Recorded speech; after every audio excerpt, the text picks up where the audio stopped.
从今天开始，我就暂代总经理一职。我给大家介绍一下，元朗、任婷婷，客户经理，来相互认识一下。大家好，我是任婷婷。大家好，我是元朗。分配一下下班的工作吧。第一件呢，许丽，你找那个小唐勾兑一下顺觉下季度的存款。谁姐？对，就是那个小唐。那个小唐。我跟你说啊，不要掺杂私人感情，业绩第一，明白吗？好。李想，城南那家外贸企业的贷款，你继续跟进一下。好的，经理。我们小宁。前2天那个小微企业的国内信用证，他们嫌我们的报价太高了，然后想申请一下优惠，你看还有没有一个优惠的空间可以给到他们？好的，经理。老总，信用证的事儿，前段时间我在支行跟着经理做过几遍，你要不要考虑一下我？我本来说你们俩刚到我们部门吧，先熟悉一下我们拓展一部。那既然有这么有上进心的话，你就跟小宁做那个项目吧。好。好。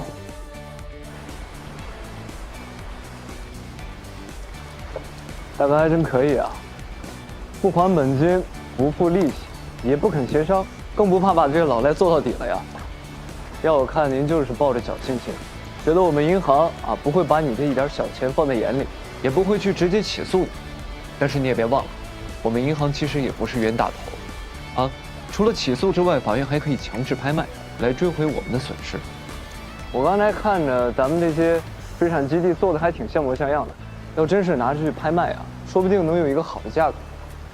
您要是不还钱，我们就可以直接强行把你这些东西给卖掉，或者是通过追索权的方式，从你的第三方财产里边追索出来那些贷款。听我一句劝，不管是哪种方式都不适合你。你以后想要踏踏实实的去养鱼都不容易了，所以想明白一点，啊。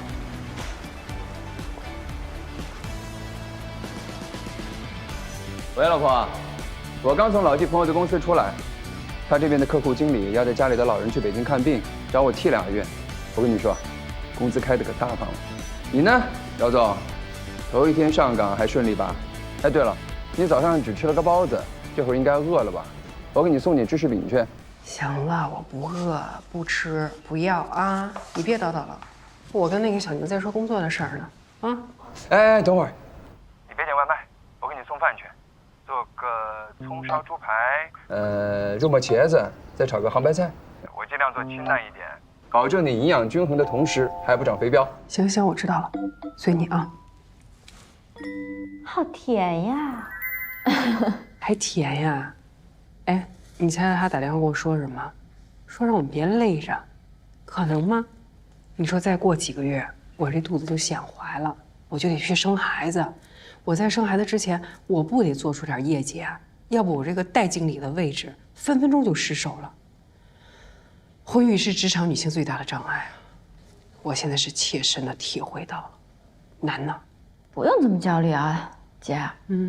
你放心，以你的能力，一定在休产假之前，把这个代字给去掉。再说，不是还有我们这些左膀右臂在吗？你担心什么呀？也是，但愿吧。这个信用证的事呢，我想跟你商量一下。如果我们争不过国有银行的话，要不我们换一种合作方式吧？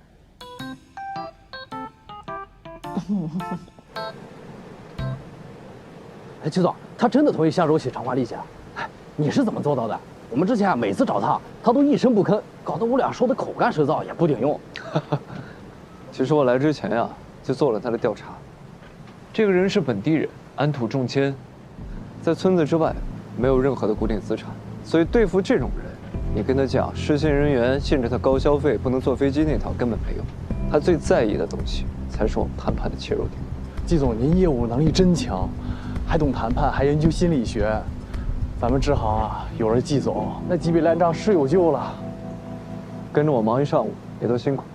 咱们回单位之后点点咖啡，我来请客。谢谢季总，走。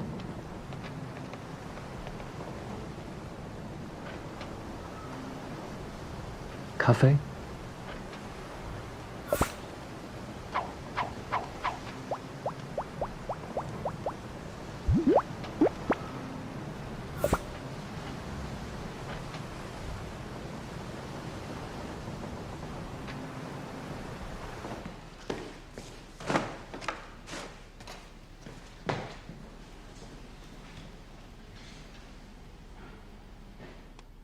你怎么买这么多咖啡啊？让你知道我挂念你呢。那你买这么多，是想让我贿赂同事啊？是我想贿赂他们，我不在眼前的日子，让他们在你面前多说几句我的好话。哎呀，都还没回来呢。哎，喝咖啡。哇，这么多咖啡啊！这客户送的？我哪敢收客户的咖啡啊？哎，那我自己拿。钱老板送的。领导？嗯，我就知道领导还惦记着我们呢。这一对比，小赵哥抠搜的，天天使唤我给静姐送餐，也不请我吃顿饭。哎呀，领导真是好男人！你这工作的时候还惦记着你，还爱屋及乌，你们这感情比咖啡都香。你怎么这么会说话？你小心我告诉小赵哥。哎呀，回来了，今天什么喝咖啡。好日子啊？还有咖啡喝。钱老板送的。哦，来来来，分一份，分一份。谢谢，谢谢。来来来，拿这个，拿这个。哎呀，这咖啡真香。论资历，咱们和涂晓宁不相上下，然后总让他来带我们，说不过去吧？小涂姐能力挺强的，她可是打入维记公司内部的人，跟着她一定能学到东西的。你太单纯了。维记公司是不是他打入的不一定。之前拓展一部的季总不是她男朋友吗？那想给他一点分红和业绩，不要太正常。现在季总因为他俩的事被调到乡下去了，他指定什么也做不成。聊天呢？小涂姐啊，喝着别人的咖啡就别议论他女朋友了吧？我下午呢要去谈信用证的事儿，严朗，你有时间的话就跟着一起去。有。对面就是申通银行了，你把客户约到这儿，就不怕客户直奔着门口去对面了吗？我约的不是客户，是申通的客户经理。信用证的事儿，我跟国际部沟通过了，即使我们减免手续费，我们的价格也不可能比国有银行的申通更有优势。企业选择信用证，目的之一就是为了管理现金流，控制企业成本支出。我们既然不能帮他们省钱，他们当然会去找别人。那也不能就这么直接把客户送出去吧？谁说我要送出去了？我们是要合作。我跟饶总商量过了，跟申通合作，我们把客户置换给他们，既可以帮客户省一大笔财务费，又可以做个顺水人情给申通。他们当然愿意把跟国有银行不好对接的企业置换给我们，这叫各取所需，良性循环。你好，你好，乔经理是吧？对，你好，我是乔木，很高兴有机会合作。你好，涂晓宁，请坐。这是我的同事袁朗。你好。那个要申请信用贷的小微企业，之前我们也沟通过了，他的情况您也都知道了。不知道您要置换给我们的企业是什么情况呢？是这样的，客户是做床上用品，厂房已经抵押给我们了，现在想用厂房后面的一块空地做抵押申请贷款，但是我们申通给不了他们想要的利率。你们有看过他们的纳税系统吗？当然，他们公司在财务上是很正规的。如果乔经理觉得没问题的话，我们可以先收集资料上报审批，边申请收信边向银行申报优惠。等收信书全了以后呢，如果企业觉得利率合适再提款，您觉得怎么样？没问题。那信用证那边我也会抓紧处理，好，尽快把企业税票给你送过来。涂小姐，谢谢你把客户让给我，让我完成了一项任务指标。别客气，我们的价格确实没有优势。那这样做的话，可以帮企业省一大笔的支出。说到底都是为了客户着想，我们也算是彼此成就。好，那咱们以后多多合作。好。后来我们回去的时候呢，袁朗还跟我道歉来着，说他不应该那么说我。其实我还是挺厉害的，不是靠男人的那种人。那后来你怎么说呀？我跟他说，那当然了，我跟我们家季先生分则各自为王，合则天下无双。真这么说的？当然没有了，我要这么说也太中二了吧？不过我心里是这么想的。我也是这么想的，在我心里你是全世界最优秀的人，是他们有眼不识泰山啊。今天那个申童的客户经理也是这么夸我的，叫乔木。哎，你认识不？据说是申童的4大美男之一。哟，4大美男啊，有我帅吗？啊，就帅那么一点点吧。一点点啊。一点点。你知道这一天我多想你吗？放心吧，我一定会尽快调回来的。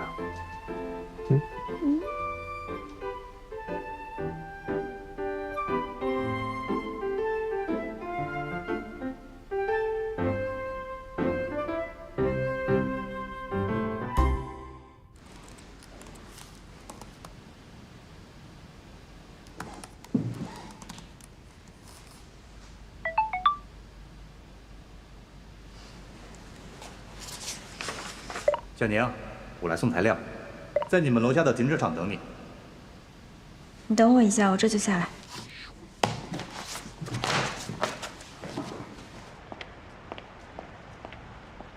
乔木，新开咖啡店的咖啡，尝尝看。这都不好意思，让你破费了。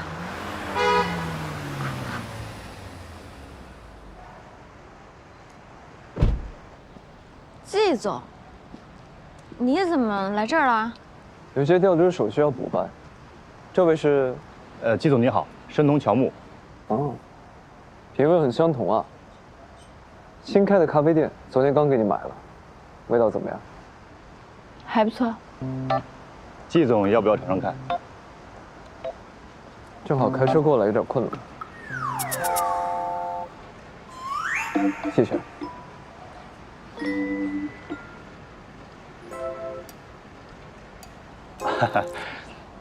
信用证所需要的材料都按照你们国际部的要求整理好了。稍后我会把国内信用证交单变函的扫描件先发给你，回头再把原件再寄过来。辛苦你了。行，那我就不打扰了，先走一步。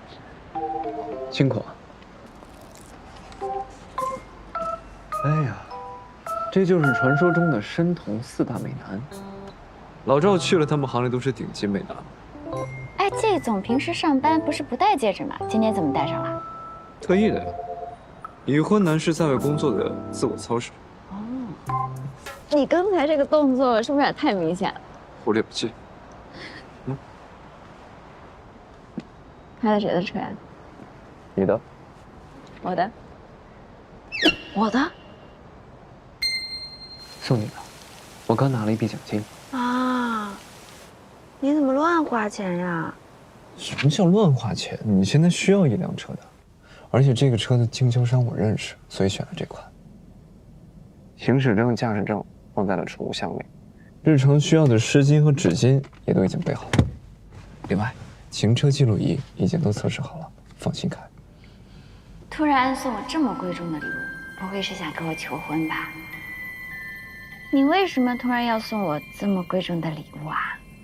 以前的时候，上班下班咱们都能一起，就算是刮风下雨也不用害怕。现在去了南安县，万一哪天天气不好，或者是你加班太晚了，有辆车我能放心一点。就这些啊？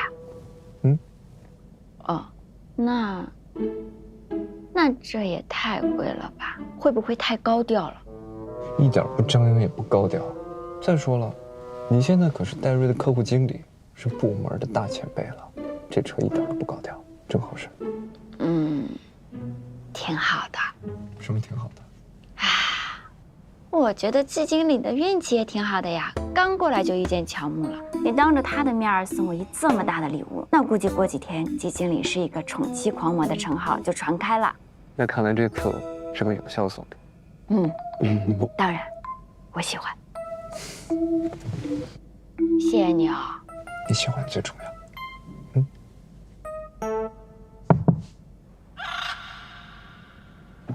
静姐，季总，好久不见啊！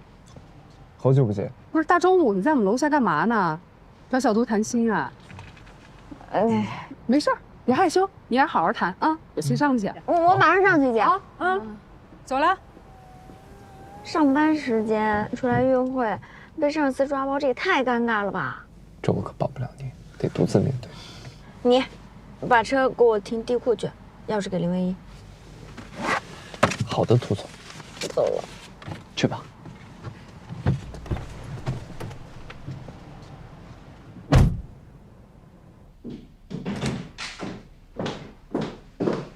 欣姐，你下午不是去新建成那个私立高中谈代发工资了吗？怎么了？不太顺利啊？那个项目啊，我在咱们片区被人切了，但是呢还没有过合同，我再想想办法吧。可是我觉得希望不大。申总那边已经谈好了，我争取今天呢把资料跟协议都过一遍，争取明天签字走流程了。这样的话，我们这个月的业绩也算是有着落了。金姐，你别太焦虑了。理想哥跟许力哥他们那几个客户都正常进行中呢。婷婷跟元朗拉存款的积极性也挺高的，咱们俩再努力，争取开辟1-2个新的客户。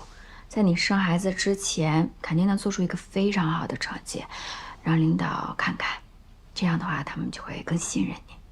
说实话，我最近确实挺焦虑的。哎，你觉没觉得我怀孕以后好像比怀孕之前还瘦了？反正看脸挺明显的，是吧？你说以前我做客户经理，工作也挺多，压力也挺大，对吧？但是我下了班呢，我找个地方，我喝2杯，我蹦几下，我的压力不就释放出去了？但是自从有了孩子，姓赵的那个，这不让我碰，那不让我摸，真的是。哎，小赵哥真说了，他交代好了，不让你喝咖啡跟茶，让我看着你。都嘱咐到你那儿了，都管到我的地界上来了。这也是为了你好。行，你说我回到家之后，我说那我躺床上打2把游戏吧，也能解解压，释放下压力。他游戏都不让我打，你猜理由是什么？他怕队友坑了我，说影响我的心情。完了我就冲他发火我就跟他吵架，但是他连嘴都不还，我说什么他都照单全收，所以显得我这个人现在脾气特别的暴躁。我现在这个孕期激素的上升叠加工作的压力，我整个人我觉得我就要爆炸了，我真的是已经憋得都不行了。小宁，求求你了，让我喝一口咖啡。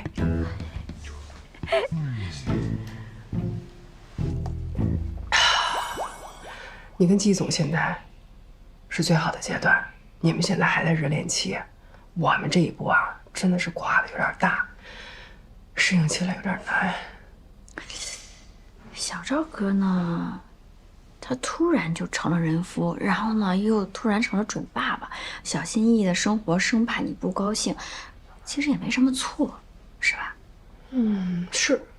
那金姐，你现在呢，在不伤害自己的前提下，经常怀念起以前的日子呢，想找一个发泄口更没有错了，是吧？所以我觉得可能是你们俩的沟通出现了问题。如果吵架解决不了问题，那要不要尝试换一种方式啊？你一个小丫头片子还没结婚，在这装前辈指导我呢。那你听不听啊？快给我讲讲。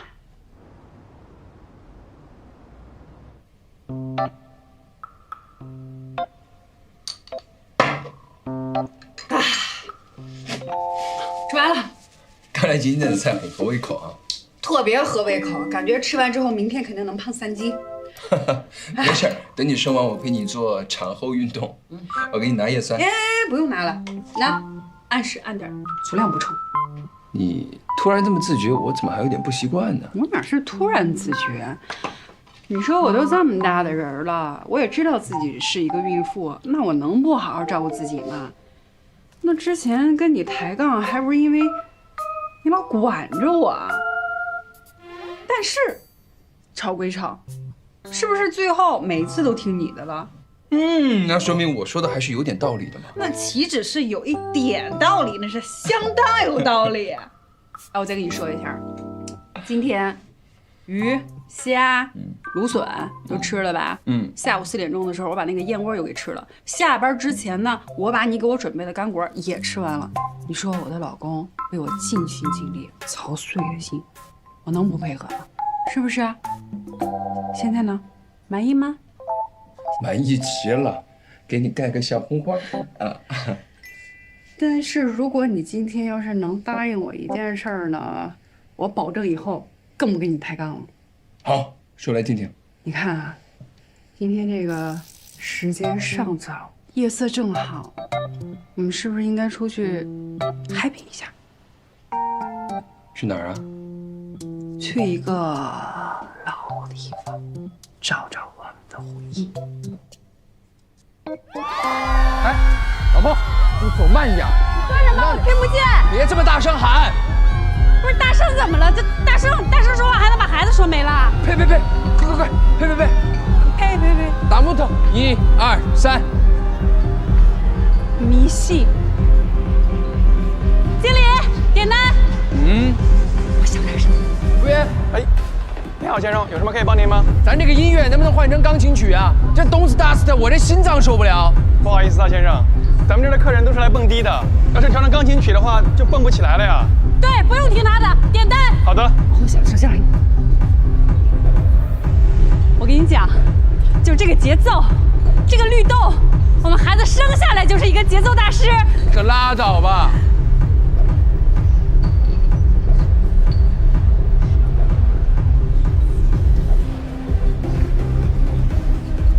老公，你不是一直害怕我得那个孕期抑郁症吗？你要是不想让我有孕期抑郁症，你今天晚上就别坏了我的心情。我向你保证，我身体但凡有一丁点不舒服，咱们就立马回家，行吗？怎么想？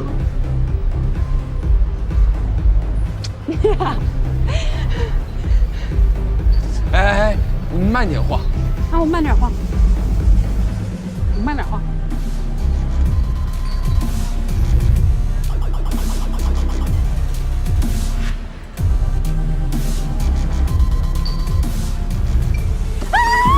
我最喜欢的曲子，快，老公，我现在不能去跳，你帮我跳。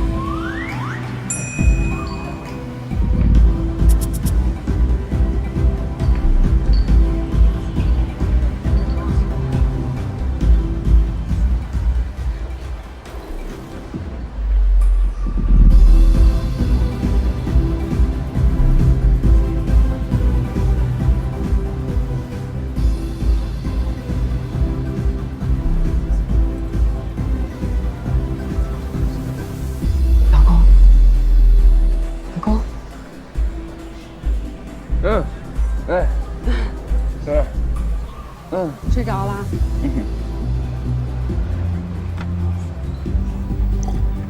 没有酒精的，连冰块都没放。老公，我们回家吧。这才9点多，好不容易出来一趟，就玩尽兴。这个地方吧，我好长时间没来了。今天这么一来，我觉得也挺无聊的。我们回家吧。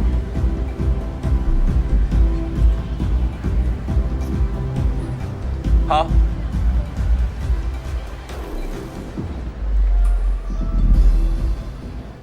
你这连哄带骗的把我领去酒吧，中途又撤出来，到底为什么？觉得无聊？不应该吧？还是怕我说你啊？我觉得辛苦你了。像夜店这么吵的地方，你又没有喝酒，如果不是因为太累的话，怎么可能睡过去？我可能就是对这种地方不太有感觉。你也知道，我这个人比较平和。怀孕这件事儿呢，对于你，对于我都来得太突然了。所以最近呢，我也在适应当妈妈这个新的身份，我也在适应我们新的生活。但是你知道，就有时候激素不平稳，所以难免会有一些情绪发泄到你身上，所以对不起啊。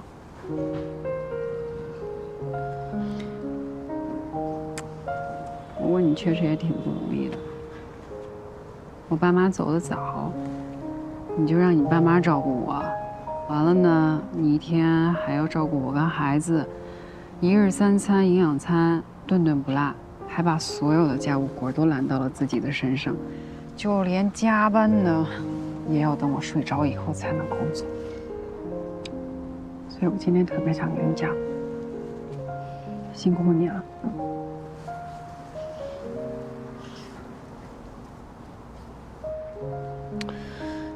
就这件事啊，至于吗？我这都做不好，还为啥结婚啊？你这个人啊，自由自在了30来年，婚姻和孩子2道枷锁一起扣下来，搁谁不会难受？我都想好了，以后每周出去陪你玩1天，当然你得答应我，不准看黄毛帅哥。我刚才没看。仅此一次，下不为例。再说那黄毛帅哥，有你老公耐看啊？啊，有你老公风度翩翩、英俊潇洒、称是稳重啊？我真没看，这怎么还不相信我呢？说几句实话，怎么还听不下去了呢？你等等我。你们想啊，如果说我们银行只是把企业当成是对头来去硬刚的话，那结局只能是两败俱伤。所以我们要去想办法盘活企业，让他们恢复他们的造血能力，这样才能实现真正的银企共赢。这些之前的民营企业的贷款合同我都已经看过了，无法按时还钱，企业确实有他们的问题存在。不过我们银行在放款的时候也有我们的问题，我们当时只想着赶紧把钱放出去，根本就没有认真分析过企业的实际情况和他们的贷款需求，贷款的金额、期限以及还款方式跟企业的经营情况根本就不适配。我们想这样的一个问题，如果说在还款的时间里，企业的销售回款根本就没有到位，怎么可能给我们银行还钱？这才是造成今天这种局面的根本原因。季总，当时我们也没想那么多，就想着赶紧放出去，把任务完成就行。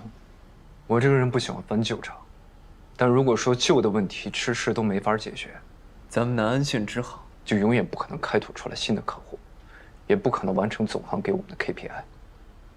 你们也不想每个月都只拿着基础工资，这绩效奖金是1分都捞不到，还得每天被上边领导批评吧？那肯定了，季总。但是这些年这日子是真的不好过。季总，您说咱们该怎么办？只要能完成各项任务指标，你让我们干什么都行。接下来的2个月可能会比较辛苦啊，我们要扎根在每一家企业里，对他们做更深入的了解。如果说这家企业真的有他们的问题，有他们的困难，负责人也踏踏实实想要做事的话，我们就和他们一起想办法解决这些不良贷款。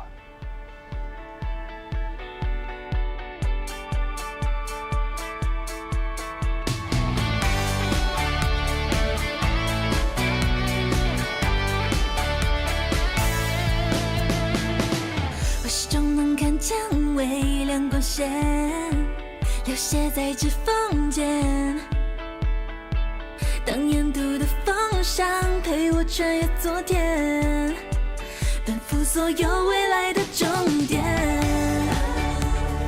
汗水洒满每一步，追逐用心的幸福，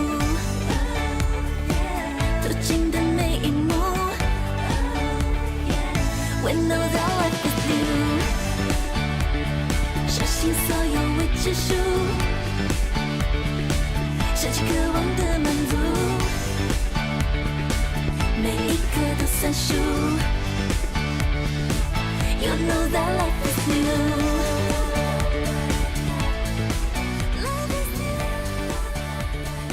下一秒等待投入。情况怎么样？季总，厂里人说他跟着去车买原材料去了，也不知道真假的呀。早就猜到了，这个孙行长是行里几笔不良贷款里最难啃的骨头了，还整天一副天不怕地不怕的态度。要钱没有啊？药厂一个，随便我们是起诉还是拍卖。就是啊，原本我们来的时候啊，他还毕恭毕敬的，就到后面，装都不装了，直接我们来他又躲起来。这个人不予评价了。要我说呀，这个孙厂长还真不是天不怕地不怕，他一定是吃定了我们不想让这笔贷款这么快就进入到不良处置程序。你想啊，如果说新发的贷款当年就进入不良，那咱们整个支行的绩效可就没有了。所以现在最好的办法就是等到他跟他协商处理，用时间来换取空间。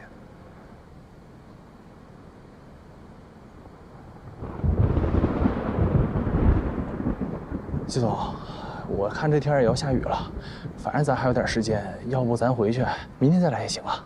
是啊，季总，反正还有1周的时间，咱们明天再来吧。那这样吧，既然快下雨了，你们先回，我再等一会儿。啊，都已经这个时间了，孩子都放学了，赶紧回家给他们做饭去啊。行，谢谢。这孙厂长啊，简直个不是个东西。前期也没见过。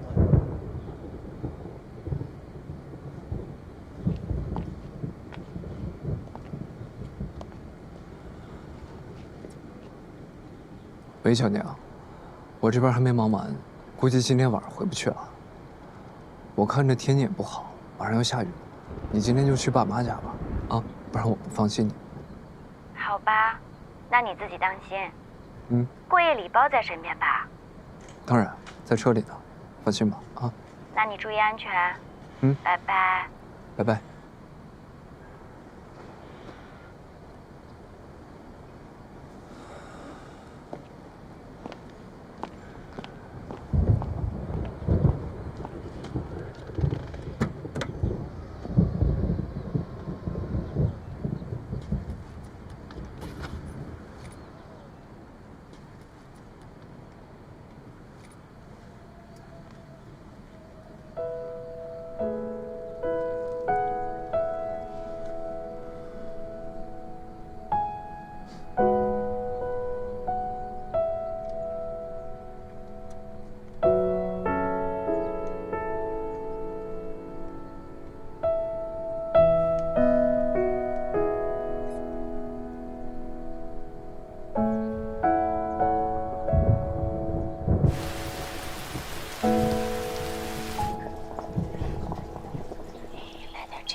这又是暴雨又是降温的，这小季一个人在外面不会感冒吧？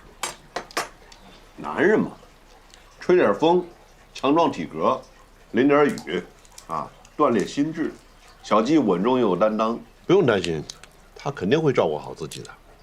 你说的这好听哈，那你怎么不出去淋个把小时，也磨练一下坚强的心智呢？我这把老骨头就算了，因为我要是吧，折腾病了，你俩不是跟着受累吗？哎，不过说实话啊，我觉得小季这孩子真不错，我跟你爸都特别满意，是不是啊？就你俩这关系没曝光之前吧，我真担心你这工作受影响。那时候我天天焦虑，我都睡不着，但我不敢跟你说呀，我怕你嫌烦。不会，可不嘛，说你俩的事儿，被人知道的那会儿啊，你妈面子上看着哈，挺淡定的，可实际上啊，差点进 ICU 了都。哎，你盼我点好事儿行不行啊？不过幸亏呀，曝光的就是你俩的恋爱关系，没人知道你俩领证。你们要是知道我俩真的还没领证，就不是现在的态度了。但我觉得小季真是靠谱。你看他为了保住你的工作，宁愿自己调到县城里去。我们当父母的，要知道有人能这么全心全意地照顾咱们的女儿，所有的担心啊都烟消云散。说真的，妈，我以前就只觉得我们两个互相喜欢，互相爱着对方，但是通过这件事情，我才知道，我不只爱他，他也是真的值得我托付终身的人。以后不管遇到什么事儿吧，只要我们俩一起，肯定就都能解决，像你们老两口一样。我们的女儿长大了。我怎么突然听了觉得有点挺伤感的呢？哎呀，行了，你那眼泪啊，留着婚礼上流吧啊。对呀，哎，你们这婚礼怎么着了啊？不是，这领证都大半年了，以前是为了怕耽误工作，那现在是不是我能有点盼头了？确实有点忙，没时间。他刚调到县里嘛，那除了上班跟睡觉的时间，都用在路上通勤了，没这个精力。再等等，再等等。他在那个县城里，你什么时候他能调回来呀？啊，要不来回折腾的多累得慌。对对对，反正问题呢，迟早都会解决，就是看时间，等解决好了再跟你们俩说。我突然想起来，我得加个班，出了点事儿，你们俩早点睡啊。那拿着茶。啊，我再给你添点。不用。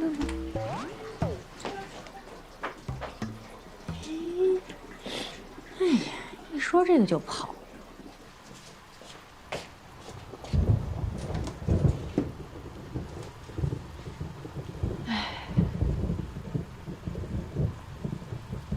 求婚都没时间，还办婚礼。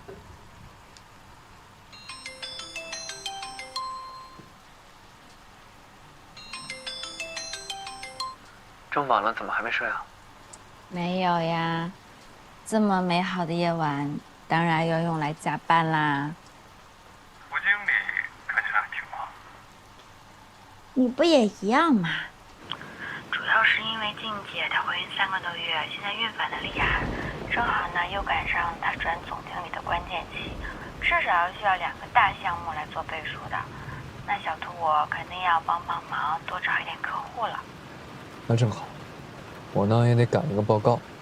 那咱俩一起呗。我们互相陪伴。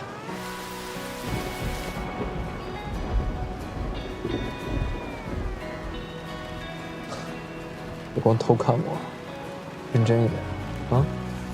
你不看我怎么知道我看你啊？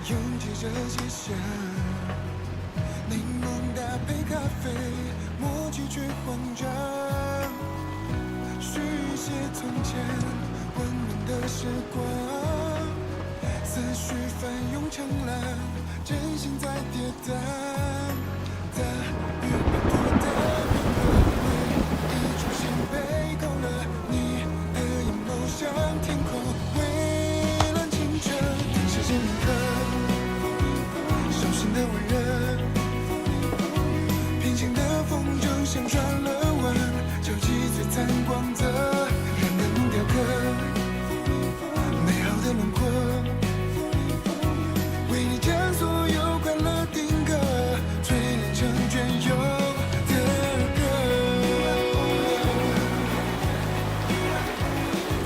睡着了，不想你，真睡着了。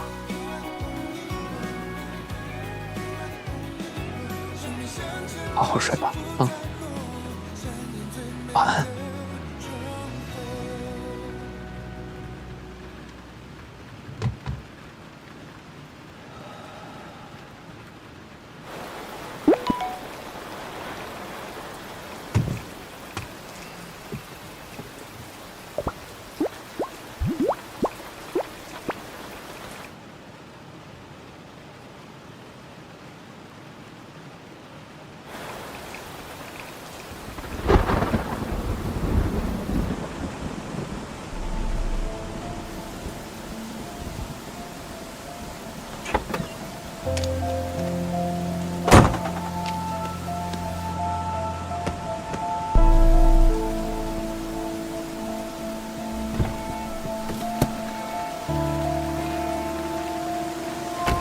大家都过来了，卸原料了。好，快点，快点，快点，快点，快点，快走，快走，快点关键，快点关键，快点，再努努力，加把劲，这些原料收成就对了。大爷，这卸什么呢？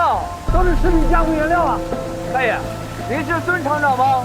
我可没有孙厂长那么大的本事，那才是孙厂长啊！他知道我肩膀受伤啊，把我给替换下来了。大家们加把劲，这些食品加工搬出去了。下个月大家都有工资领了，加油！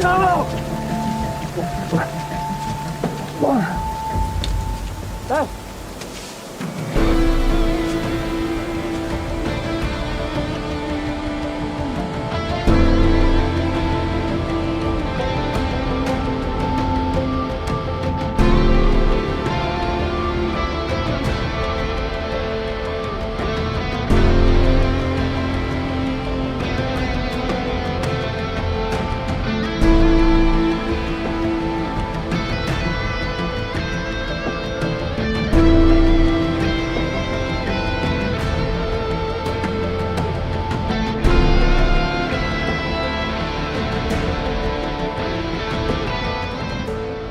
先擦擦吧。哎，坐。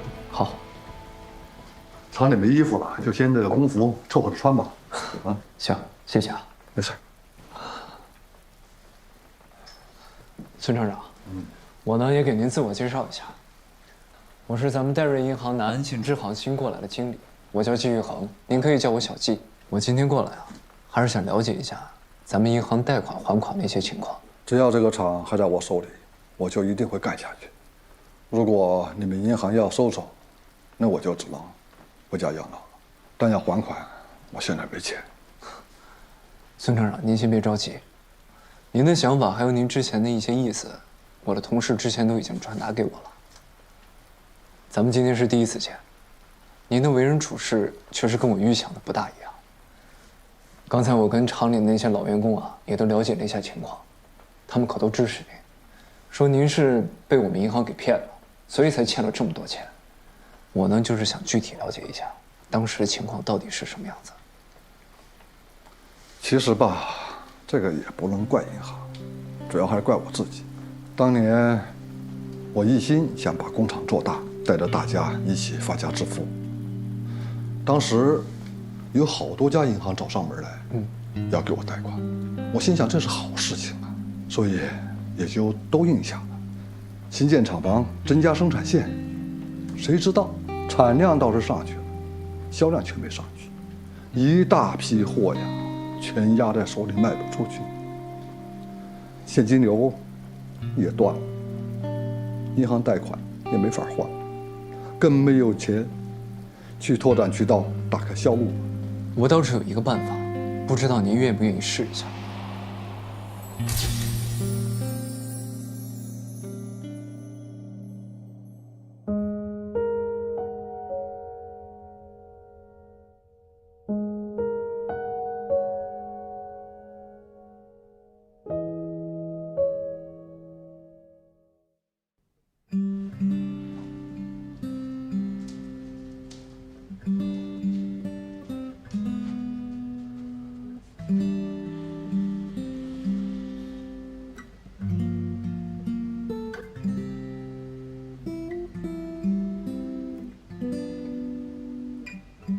喂，刘经理，哎，还没休息吧？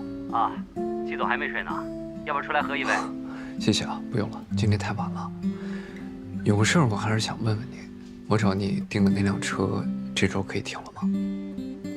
应该差不多，这2天车到了我通知你。哦，行，那麻烦你了，多费心。哎，没事没事，小事，挂了啊。好，谢谢啊。哎。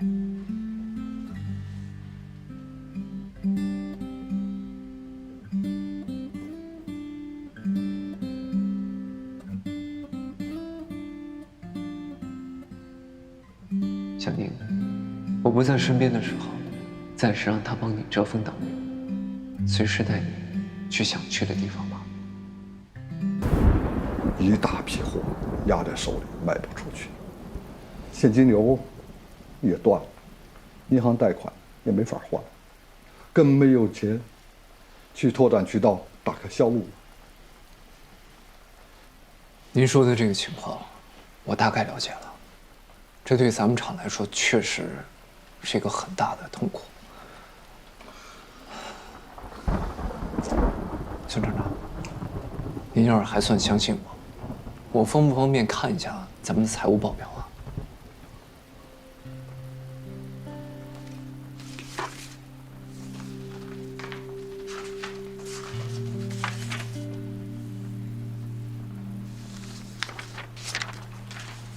这件事情谁也怪不着。我知道不还贷款也不是长久之计，我只能拖一天算一天，所以我就抓紧进了这批原材料。我下个月有一个出口单子，这单做成了，多少也能给你们还一点。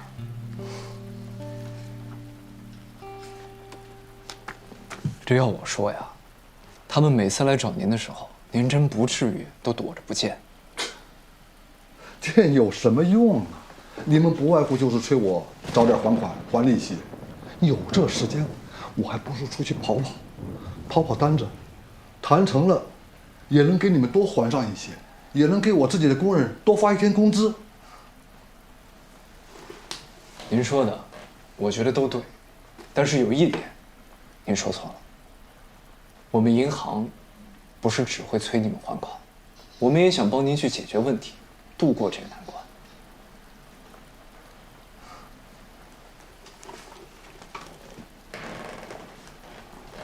孙厂长，我倒是有一个办法，不知道您愿不愿意试一下。我可以再给你们申请一笔贷款，但是这个资金必须要用在销售渠道的拓展上。这能不能成为一条出路？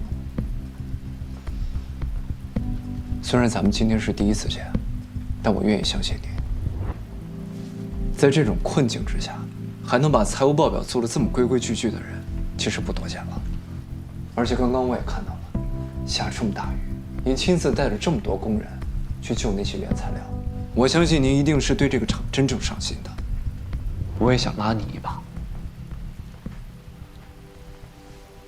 启正，如果你真能给我们贷款，你就是我的救命恩人了。我们厂只要现金流充裕了，我们厂就可以滚动起来，我们就有活路了。感谢，孙厂长，谢谢。您先别着急感谢我，您先听我说。其实我们银行给你们贷款也不是做慈善。另外，您需要把这个核心车间作为抵押物，我们的利率也会有上浮。如果说这些条件您都能接受的话，那这件事情我们可以做。我接受，我接受。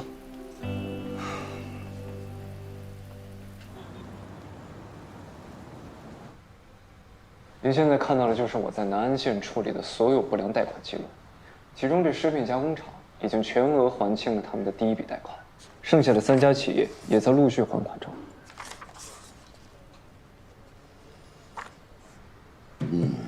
不错，你小子有2把刷子。您过奖了，我也只是在其位谋其职。其实这次呀，也是多亏了2位能够了解当地情况的客户经理的帮助。有句话不知道该不该讲。其实我更希望咱们行里能够多关注像他们这样坚守在一线的员工，这些基层员工踏踏实实做事，其实也很不容易。他们是要关心，但是啊，行里更关注你。人在顺境里从容啊，是顺势而为；成功是借势而起。但是呢，在逆境里啊，就不一样了。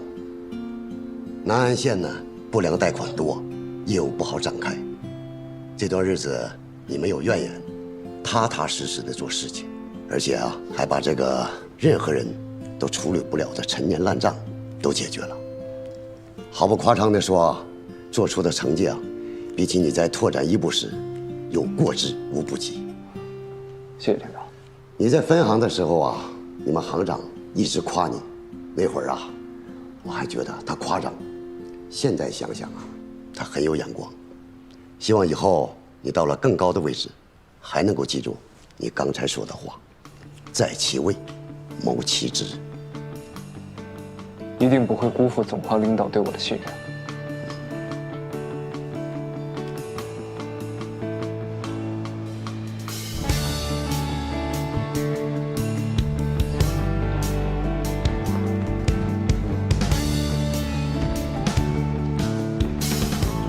你怎么了？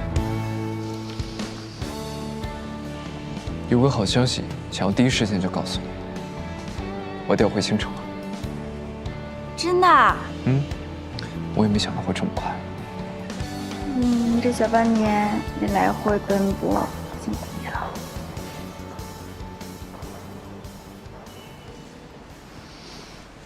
这半年你也辛苦了，还好已经调回来了。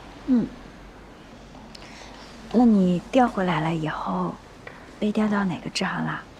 吉安分行，行里的调令已经下来了，担任行长一职，明天去报道。那我以后是不是要叫你季行长？也不是不可以哦。真好，殊途同归，你得到你想要的啦，恭喜！是恭喜我们。对，恭喜我们。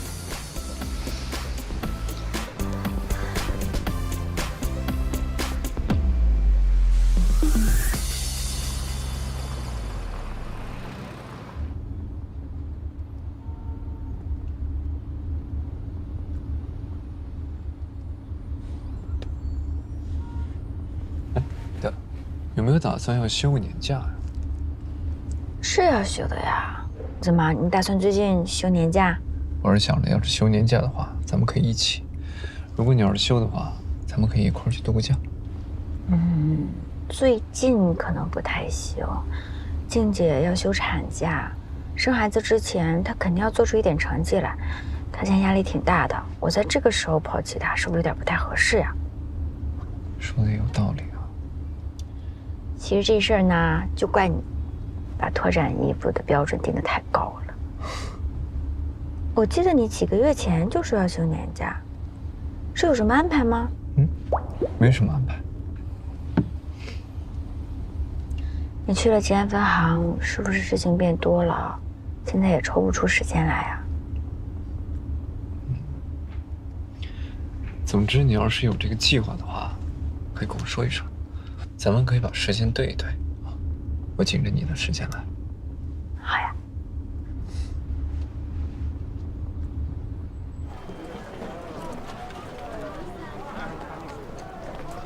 我也就是在前台随便听了一嘴，好像总行也派人过来试岗了，但试了一圈之后呢，还是发现具一恒比较全能，所以最后行长这个位置还是落到他头上了。老季能力肯定没得说，他能调回市区呢，不用每天那么折腾，小宁肯定也放心了呀。是的。哎，你刚才说是吉安分行，刚好我最近在看附近的房子，过两天跟他好好咨询一下买房贷款的事儿。可以啊，那一片现在反正都归他管，他肯定能够告诉你怎样更划算。好好问一下。6号奶茶。哎，我们呢？真没想到你单位附近还有我爱喝的奶茶。还新开了一家美甲店呢。真假的？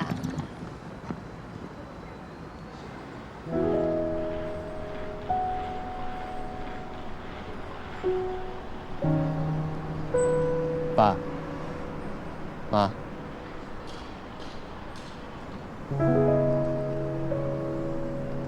儿子啊，哎呀，跟过年比，你怎么瘦了呀？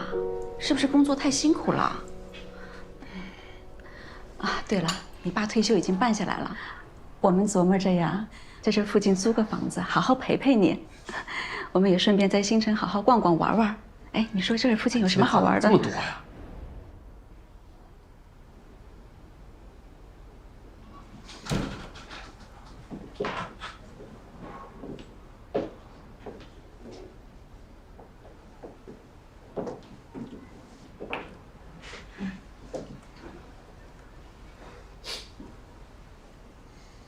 魏一啊，我们也等了小半个钟头了，你看你爸爸什么时候能来啊？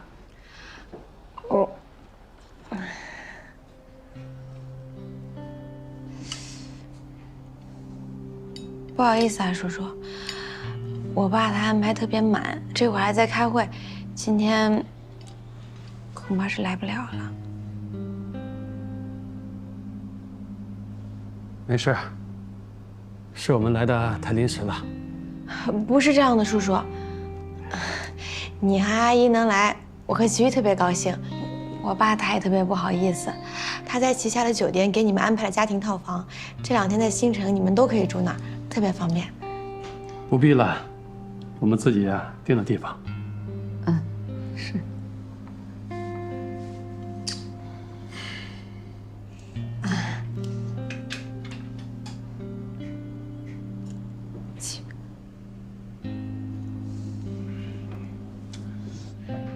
爸妈，我和唯一工作1天了，也没吃晚饭，你们一路也肯定饿了吧？要不先吃2口东西。服务员，上下菜。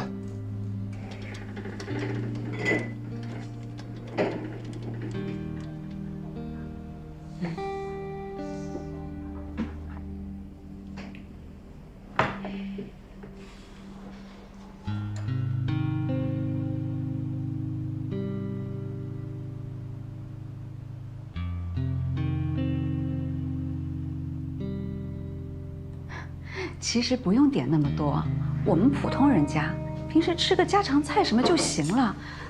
哎呀，平时赚钱也不容易，点这么一大桌，这钱不就哗哗哗的出去了吗？阿姨，您千万别客气，这家店在新城都是数一数二的，您和叔叔难得来一次，当然得吃点好的了。叔叔，听齐豫说您爱吃海鲜，这个帝王蟹特别新鲜，也很有名，是北欧进口的。叔叔，您尝尝。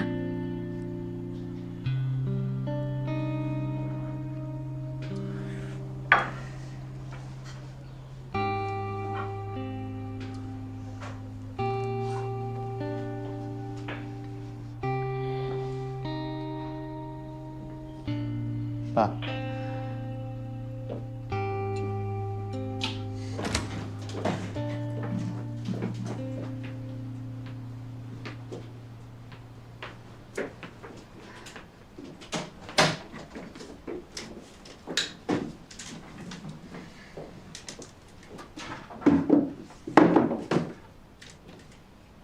唯一家是做什么生意的？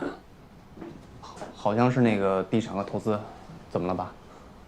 你今天说他工作的那个大厦是他们家的，听他的意思，酒店也是。是。丢人！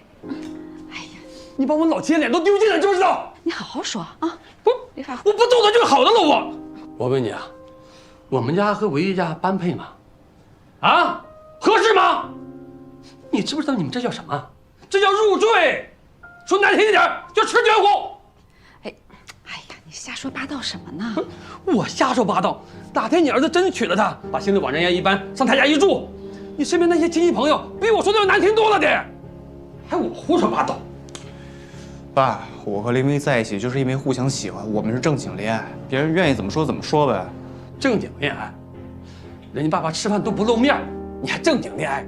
他们全家看清你了吗？啊！再说了，一顿饭吃几千块钱，你们这是正经过日子吗？啊，是正经过日子吗？好了，齐豫啊，其实我和你爸呢也没有不喜欢唯一，今天第一次见面啊，我们也能感受到他的真心和重视。但是咱们家跟他们家这差距实在是太大了，以后你们在一起，迟早也得……行了，别说那么多了，赶快分手，听见没有？爸，我们也有认真攒钱，就是想以后好好过日子。还有今天这顿饭。还不是因为你们第一次来，想让你们吃好一点、高兴一点，有错吗？我俩的事能不能别管了？我求你们别操心了，行不行？你，哎，好了，哎呀，你干什么呀你？你看你生的好儿子，你消消气，好好跟他说啊，好好跟他说。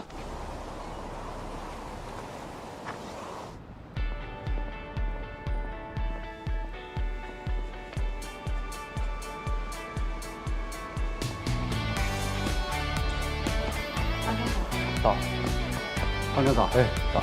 方长早，方长早，方长早，王指导，方长早，哎，领导，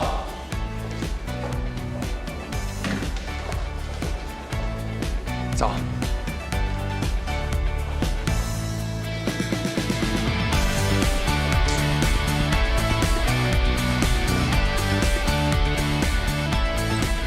来吧，郑总，参观一下。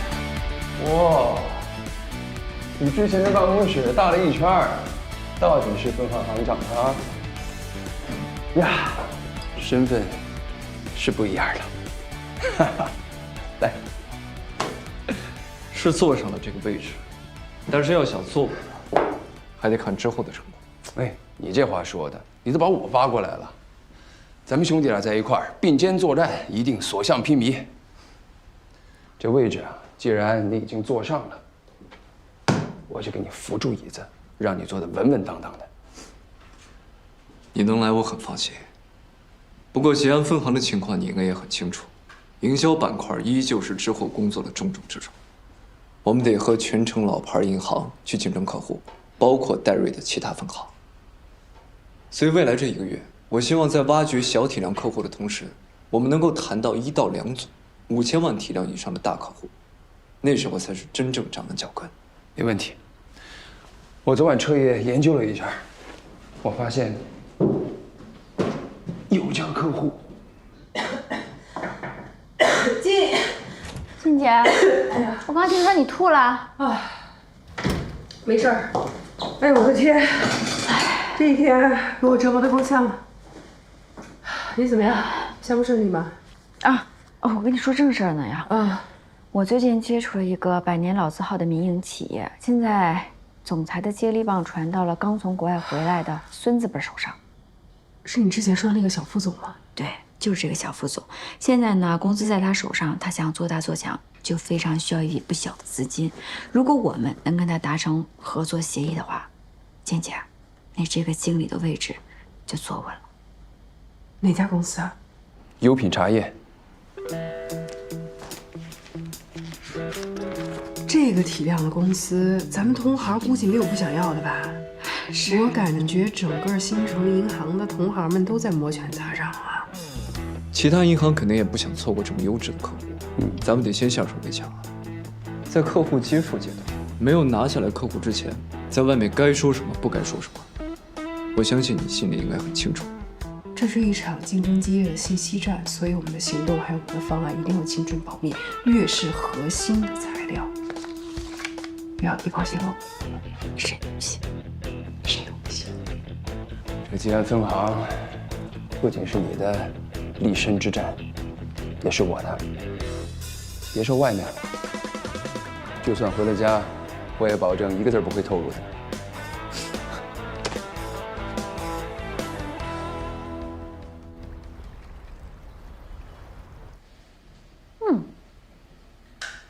花香还有回甘，不错。蜜香铃兰，怪不得卖的这么好。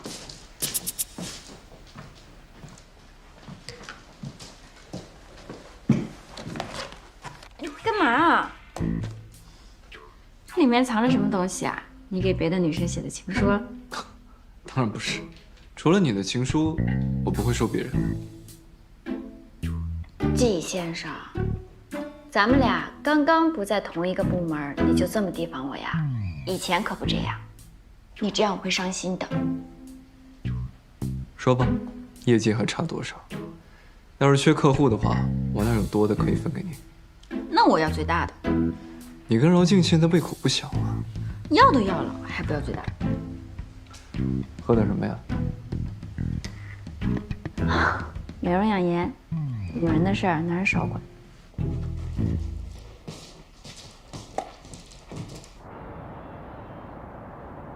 周会计，这个是我们陈副行长，是我们省行专门负责大中型企业贷审批的领导。昨天听说咱们优品要做贷款，今天推掉了好多重要的客户，说今天必须来参观一下优品。哎呦，感谢行长啊！同时呢，也谢谢饶总。哎呀，知道咱们优品的总部落户到吉安，我这还是第一次来呀。这有品质、有实力的企业，我们区政府一定会竭尽所能，大力扶持。那真是太感谢领导了。我们小副总啊，想着做企业革新，这块少不了您的大力支持。哎，好，那我这就过去。哎，那这样，周会计，我们来之前呢，跟财务联系了一下，我跟小图呢想过去看一下财报的情况，所以就麻烦您带我们陈副行长先过去，行，好吧？行，那行好的，那陈副行长您先上去，好，咱们一会儿见啊。好。我们戴瑞一直都秉持着和企业共同成长、共同进步的一个原则，跟优品的合作一定会是最优的。好，太感谢了。那我带您到那边参观一下。好。姐，你都不知道，我们家那位自从不跟我并肩作战了以后，天天换着花样的在我这刺探军情。是吗？早知道我就换个职业选老公了。哎呀，我跟你讲，你现在换职业呀，应该是来不及了。但是换老公呢，我觉得还来得及。那我不太愿意。我跟你讲啊，我们家那一位就不一样了，那个嘴根本就把不住门。你知道他昨天晚上做梦跟我聊什么吗？他梦里边跟我聊猪饲料。啊？我问他，我说，你这什么猪饲料啊？他在梦里边就跟我对话说，哎呀，我最近刚服务完一个猪饲料的客户，然后还把他们银行现在做的贴现保理、个人经营贷，就咱们银行做的那一套东西，事无巨细的全都告诉我，在梦里边还要拉我合伙一起干。还是小赵哥好，季先生不大行。好什么好，一点心机没有。哎，我刚刚忘了跟你说了，我刚刚过来的时候发现，他们这边是做茶叶的，但是有很多好像从国外买回来一些咖啡杯具，还有咖啡豆。我在想，他们以后是不是想做咖啡饮啊？其实呢，我刚才问了周会计同样的问题，他跟我说，只是因为他的领导单纯的喜欢喝咖啡，所以呢，就从世界各地收了很多关于咖啡的器具。我以为是他要做咖啡饮呢，是不是又需要贷款？看刚才那些新设备，大概是有新产品要上市了。厉害呀！我们之前摸到的消息和你打听到的几乎没有出入哎。怎么，现在连领导都不喊了？领导，这小副总确实可以啊，刚来就增加生产线，扩大经营。哎，我想他之后可能贷款的需求和体量应该不会小。这可跟你那猪饲料不一样啊！以后做梦的时候，别说梦话啊！你懂啥呀？那是混淆视听，虚虚实实，实实虚虚。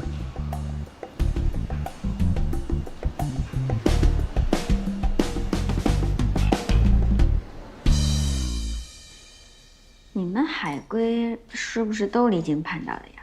家里做什么，自己就偏不做什么。哦，听起来，你今天跑的客户也是由海外回来的。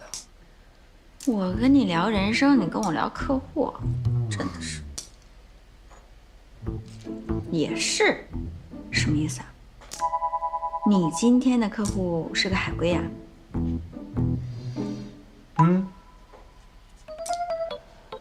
年轻，有魄力，而且在于企业经营和发展上很有自己的想法。看来是接手了家族产业，规模多大？产业这么大吗？一个字都不想透露。1比01年。商业机密。小菊。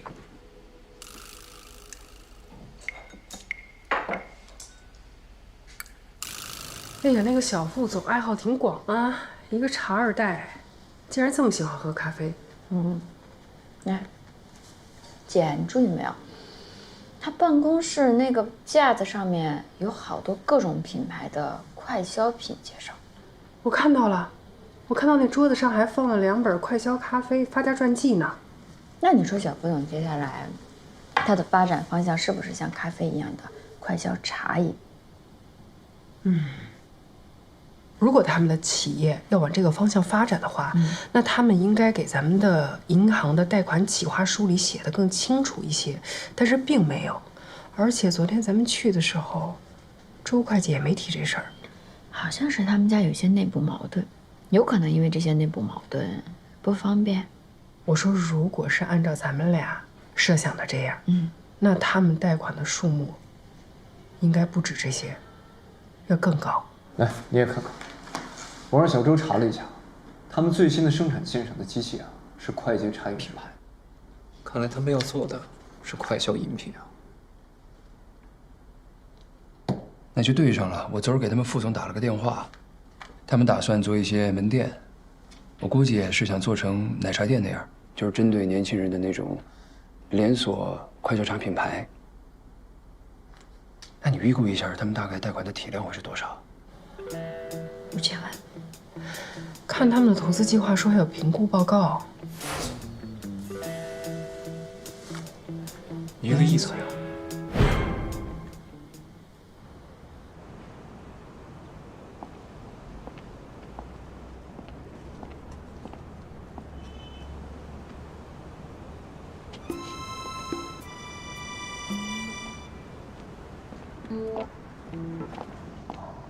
累了吧？怎么在这儿啊？等你啊，一起散散步。走。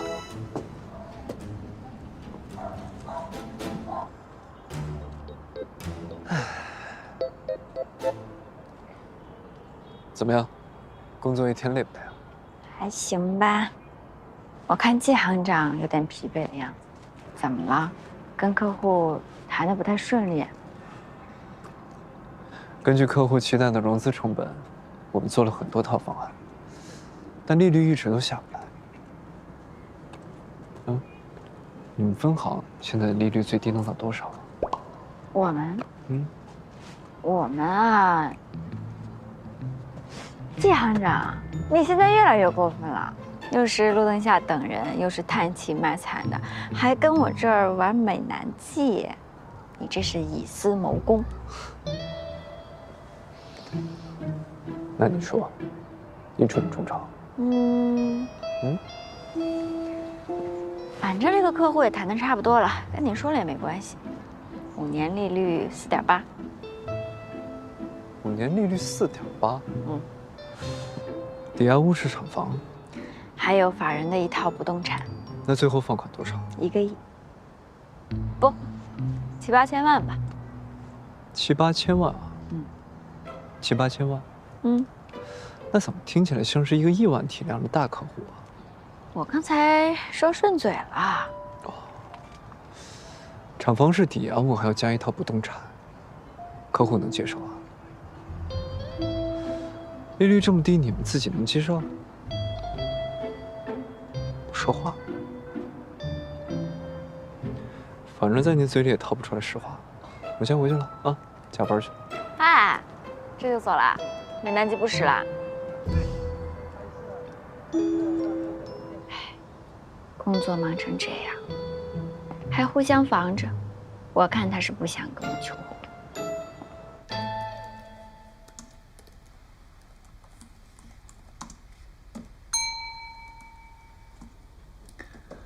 你不至于吧？还贴了个防偷窥膜。特殊时期，特殊手段。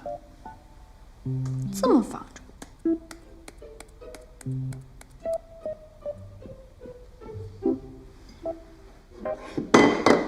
哎呀，弄洒了呀！真是怕什么来什么，还真撞一起了。哎，看出什么新的了吗？什么意思呀？我看出什么了？我什么都没看见。你捂得这么严实，我能看见什么呀？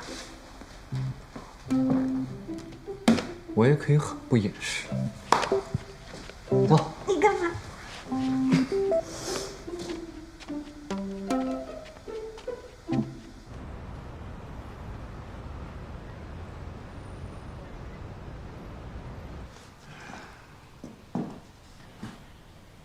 姐夫离开管理层之后，财务人员走了多少？之前的老人一个不剩。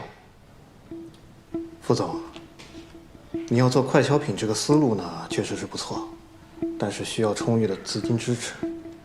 财务团队在这个时候离开，很明显就是故意为难你。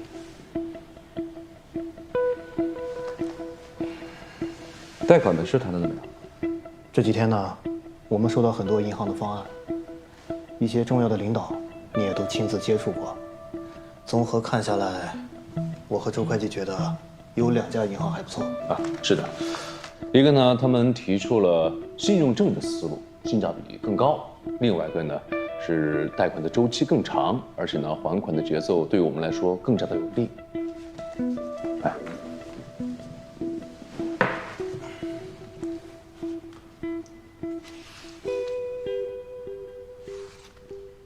吉安新城，来，正是这儿。准信房，虽然面积不大呢，但2个卧室都朝阳，你看。而且交通也方便，出门就可以上高架。还挺好的，买下来吧，到时候给你爸妈养老住。唯一，我是想我们2个以后住在这里，结了婚，这就是我们共同的家了。结了婚当然住我那儿，市中心，离你我单位都近，干嘛舍近求远？可那不是你爸的房子吗？我想那不是我们。我的房子就是我们的房子，你到时候拎包入住就好啦。你看这儿，又小又挤的，住起来多不舒服呀！这要结婚以后有了孩子，住都住不下。是。齐豫，我们日常啊能省就省着点花，可是房子是每天都要住的，肯定还是得住的舒心最重要吧？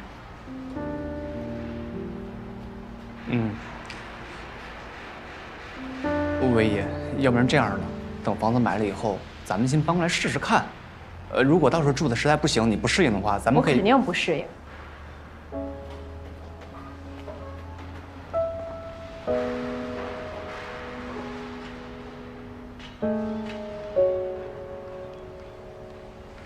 我就是挺想不明白的，为什么你老是要在这件事情上这么固执啊？我们明明在一起很开心、很合拍啊，那我们现在异地的问题已经解决了，你有没有觉得恋爱反而谈得越来越沉重了呀？说白了，这个事其实很简单，就是我有房子，明明我们可以把生活过得更好。因为那不是我的房子，也不是我能负担的生活，吃顿饭贵就贵了。我爸妈说咱们消费水平高，我就忍了，没事儿。那房子这件事，我还占你便宜，我成什么了？小白脸儿，我自己都看不起自己，明白吗？你爸妈说你了？说我了？说我乱花钱是不是？没有，就是说咱们两家消费水平不一样，明白吗？那不就还是对我不满意呗？我真心实意请他们吃饭，我还破天荒的刷了信用卡，这反倒都成我的错了？其实我这段时间过的什么日子？我每天我有钱我不能花，我都快憋屈死了。唯一我知道你委屈，我知道我现在条件可能没那么好，可能这个房子就是我的全部了，但我想努力，我想让咱们未来更好一点，明白吗？你口口声声说是为了我，但其实不过就是在你自己能力范围之内去计划着属于你自己的未来嘛。如果我要是想让和你有未来，我就得放着大房子我不能住，有钱我也不能花，不然我就会让你看不起你自己。说白了，你不就想让我按照你的标准生活吗？我不是那个意思。那你是什么意思啊？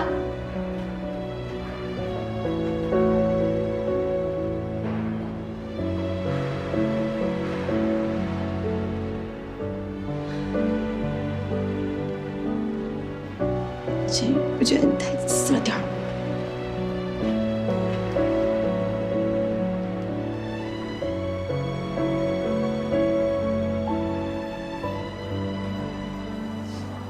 我们以前明明那么好，我们一起看落日，他还带我去看鱼，我们看遍了世界最浪漫的事儿。为什么现在非要因为钱啊、房子啊这些东西的，每天哭啊哈的不开心呢？到底是为什么呀？好了好了，哎，别哭了，你在这儿丢不丢人啊？你知道我有多久没有吃这些东西了吗？我每天就想着攒钱怎么把日子过好，结果到头来呢，我爸不看好，他爸妈也反对，那我们还在一起个什么劲儿啊？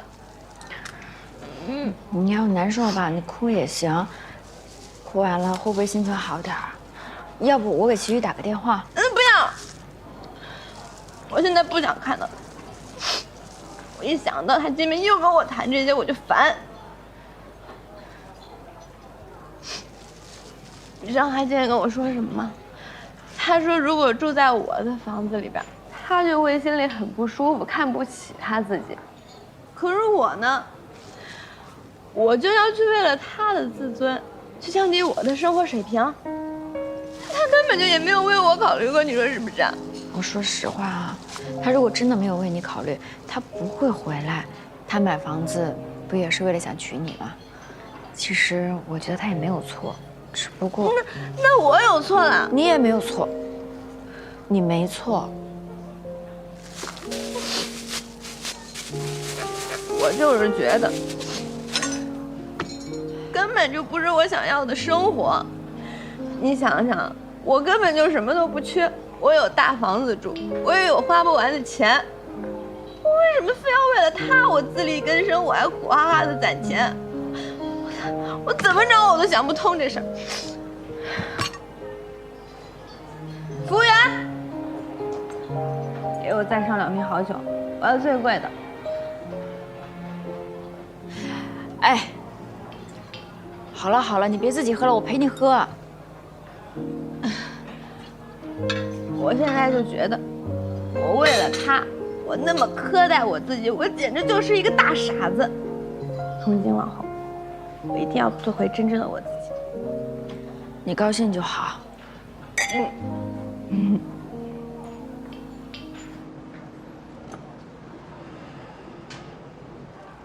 上一次分手，我以为我们的问题是异地，我回来了，以为这个问题就解决了。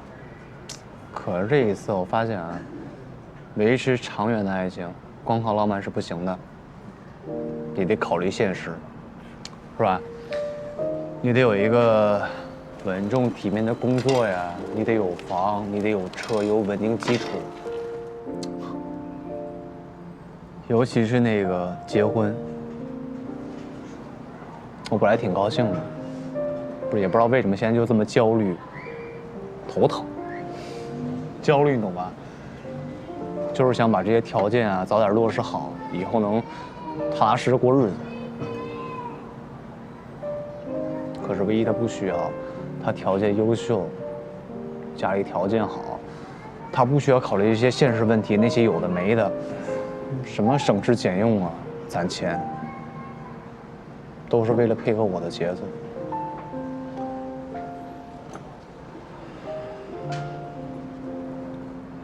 可他为什么要为了我牺牲自己呢？成全我，到头来大家都不好，都不高兴。唯一不高兴，我爸妈不高兴，唯一他爸对我也不满意。我每天努力工作上进，每天努力工作上进，图什么呢？你说我有错吗？啊？你刚刚说的这些，跟林文一有聊过吗？肯定没有吧。我觉得你们需要的是沟通。这种事情不沟通，就永远找不到解决办法。解决？你告诉我怎么解决？没法解决。我也不可能一夜变得很有钱，也不能要求他向下。那个词儿怎么说来着？啊，向下兼容，对吧？其实我觉得，父母有时候担忧啊，也不是没道理。他确实有道理。我们两个都没错。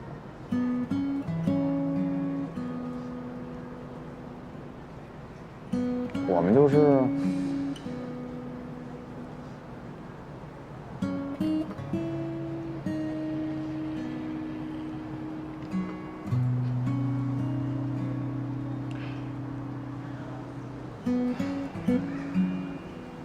来，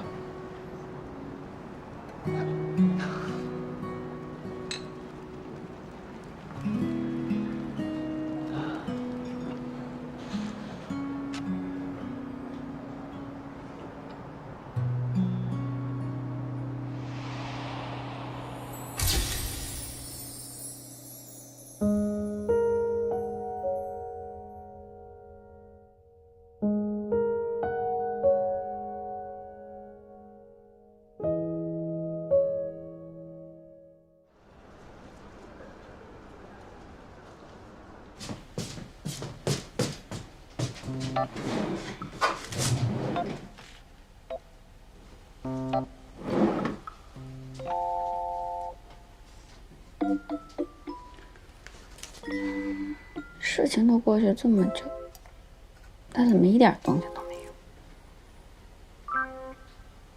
该不会是觉得生米煮成熟饭，就不用求婚了？